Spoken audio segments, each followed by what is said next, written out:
kasama namin yung driver ni Cap. Eh, pumasok kami doon, pauwi na kami. Sabi niya, ay mami, saan ba tayo lumabas kanina? Sabi ko doon.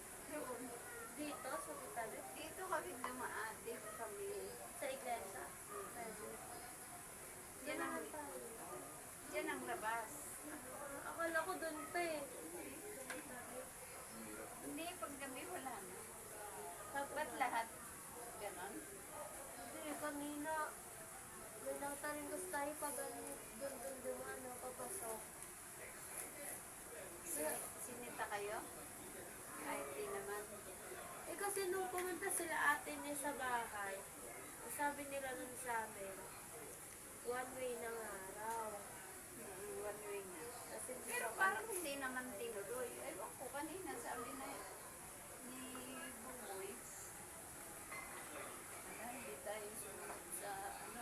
wala rin naman nakalagay eh. Sa batas, sabi Di niya. ba, dapat may nakalagay na isang malaw o one way. Oo, dapat. Eh, wala naman daw. Isang araw lang yata.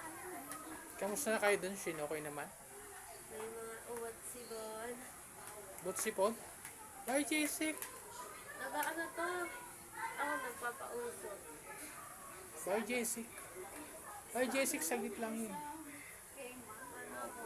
Saka may dugo sobrang gamit sa taas. Agapan nyo. Bye, Jessic. Hiyang. Dapat kasi yung itaas. Shane, saglit lang. Mga Meron na! Di ba merong kortina? Okay na, nipis-nipis naman. Para daw yung, ewan ko, ay hindi ko na kanina. o kaya yung mga pinya, mangga, prutas, nakakagaling din. Diyan lang sa may ulunan ng kama, ng ano, dapat ang kortina doon, yung medyo makapal. Hindi, nagbayad na rin naman si mama kanina. Para hindi, ano, eh talagang malamig. Dito nga malamig eh.